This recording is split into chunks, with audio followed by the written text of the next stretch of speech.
जाखड़ का जवाब आया है उस इल्जाम से जो उन्होंने लग रहा सीगा। इल्जामां दे उत्ते सुनील जाखड़ ने सफाई दी है, मैं सारे धर्मां दा सन्मान करदा हां। यह सुनील जाखड़ ने कहा, पिछड़े वर्ग की लड़ाई भी लड़दा रहा हां, मेरे बयान नूं तोड़ मरोड़ के पेश किया गया। बयान दे नाल जे किसी नूं ठेस पहुंची तो मैनूं अफसोस है। सुनील जाखड़ की सफाई सामने आ रही है। तुहानूं दसदी कि विवाद पखिया सीगा, सुनील जाखड़ के उत्ते इल्जाम लग्या सी कि उन्होंने दलितां दा अपमान किया और इल्जाम किसी होर ने नहीं सिलाया। इल्जाम लाया सीगा डॉक्टर राजकुमार वेरका ने, कांग्रेस के ही आगू ने। उन्होंने सवाल खड़े किए सुनील जाखड़ के उत्ते।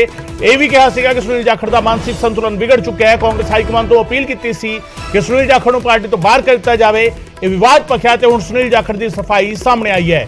इल्जामां ते सफाई दिंदिआं सुनील जाखड़ ने कहा कि मैं सारे धर्मां दा सम्मान करदा हां ते मैं पिछड़े वर्ग की लड़ाई भी लड़दा रहा ते जेकर मेरी गल करके मेरे बयान करके किसी नूं किसी भी सट वजी होवे, किसी नूं गलत महसूस होया हो तो मैं माफी मंगदा है। इस सुनील जाखड़ ने कहा, मेरे बयान नूं तोड़ मरोड़ के पेश किया गया है।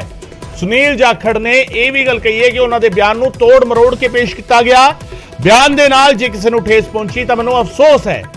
सुनील जाखड़ का बयान सामने है उस वेले जदों विवाद पक चुका है।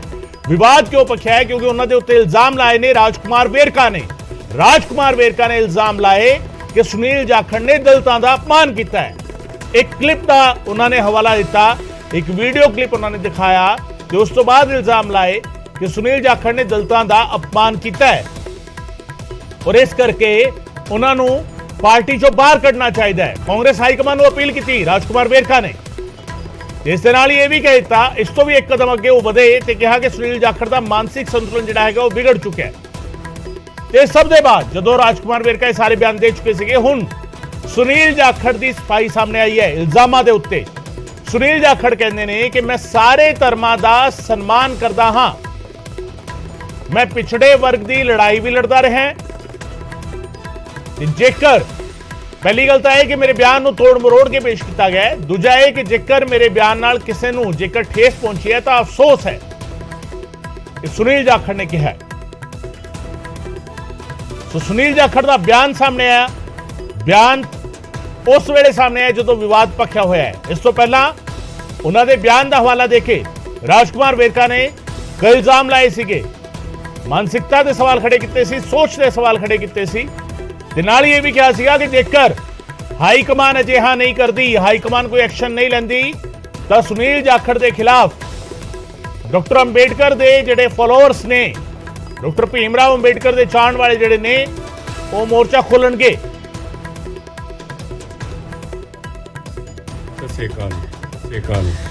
कुछ दिन पहला मैं कांग्रेस हाईकमान नूं सचेत किया सी ये दिल्ली च विचरदे लीडरां तो जो पार्टी हाईकमान दे उत्ते प्रैशर बनाना चाहते हैं कि कांग्रेस पार्टी दे उत्ते काबज होना चाहते हैं। मैं आ भी सचेत किया सी भी इन्हां लोकां नूं जरूरत तो ज़्यादा महत्व ना दिता जाए, सिर ते ना बिठाया जाए, क्योंकि इह करन दे नाल जिथे पार्टी हाईकमान दे रुतबे नूं ढाह लगदी है, ठेस पहुंचदी है, उत्थे ही करोड़ां जिहड़े कांग्रेस दे वर्कर है ग्राउंड लैवल ते काम करते हैं, बूथ लैवल ते काम करते हैं, हो सकता है वो इन्हां लीडरां वांगू चिट्ठियां ना लिखदे होण, बयान ना छड्डदे होण, पर वो कांग्रेस दी आइडियोलॉजी दे नाल बजे है, कांग्रेस हाईकमान दे नाल उन्हां दे कांग्रेस हाईकमान ते मगर खड़े है।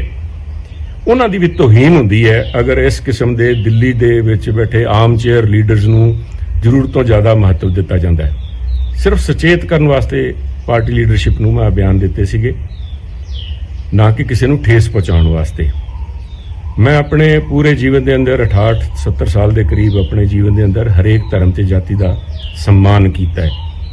किसी व्यक्ति विशेष की धर्म जाति प्रति टिप्पणी करने की तो मैं सोच भी नहीं सकता। इनफैक्ट अपने सियासी जीवन के अंदर मैं हमेशा कमजोर ते पिछड़े वर्ग की लड़ाई अगे होकर लड़ी है, उन्होंने नाल मोढे दे नाल मोढा ला के लड़ी है तो उन्होंने आवाज़ हमेशा चकी है। पर मैनूं अज इस गल का अफसोस है, मैं अपने पूरे जीवन के अंदर 68-70 साल के करीब अपने जीवन के अंदर हरेक धर्म ते जाति का सम्मान किया है।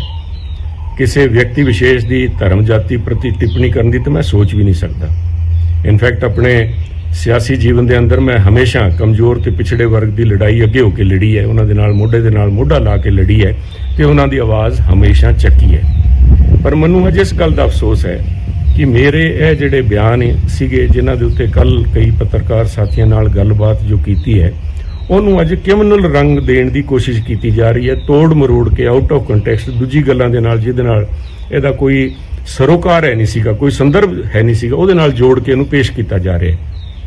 ਜੋ ਲੋਕ ਸੱਚ ਜਾਣਨਾ ਚਾਹੁੰਦੇ ਆ, ਮੇਰੀ ਉਹਨਾਂ ਨੂੰ ਇੰਨੀ ਅਪੀਲ ਹੈ ਕਿ ਕੋਈ ਵੀ ਇਹ ਭਾਵਨਾ ਉਤੇਜਿਤ ਕਰਨ ਵਾਲੇ ਕਿਸੇ ਗੱਲ ਤੇ ਨਾ ਆ ਕੇ ਮੇਰੇ ਫੇਸਬੁੱਕ ਦੇ ਉੱਤੇ ਉਹ ਸਾਰੇ ਇੰਟਰਵਿਊਜ਼, ਕਿਉਂਕਿ ਉਹ ਇੰਟਰਵਿਊਜ਼ ਸਿਰਫ ਇੱਕ ਚੈਨਲ ਨੂੰ ਨਹੀਂ ਬਲਕਿ ਬਹੁਤ ਸਾਰੇ ਪੱਤਰਕਾਰ ਸਾਥੀ, ਬਹੁਤ ਸਾਰੇ ਚੈਨਲਸ ਨੂੰ ਦਿੱਤੀ ਗਈ ਸੀ, ਉਹ ਪੂਰੀ ਇੰਟਰਵਿਊ ਦੇਖਣ, ਸਾਰੀ ਸੱਚਾਈ ਸਾਹਮਣੇ ਆ ਜੂਗੀ। ਪਰ ਉਹਦੇ ਬਾਵਜੂਦ ਵੀ ਅਗਰ ਕਿਸੇ ਨੂੰ ਮੇਰੇ ਬਿਆਨਾਂ ਨਾਲ ਕਿਸੇ ਦੀ ਭਾਵਨਾ ਨੂੰ ਠੇਸ ਪਹੁੰਚੀ ਹੈ ਤਾਂ ਮੈਂ ਦਿਲੋਂ ਖੇਦ ਵਿਅਕਤ ਕਰਦਾ ਤੇ ਆ ਵੀ ਕਹੂੰਗਾ ਕਿ ਹਮੇਸ਼ਾ ਕਰਦਾ ਰਿਹਾ ਤੇ ਆਉਣ ਵਾਲੇ ਸਮੇਂ ਦੇ ਵਿੱਚ ਵੀ ਹਰੇਕ ਜਾਤੀ, ਹਰੇਕ ਧਰਮ ਦਾ ਪੂਰਾ ਸਤਿਕਾਰ ਕਰਦਾ।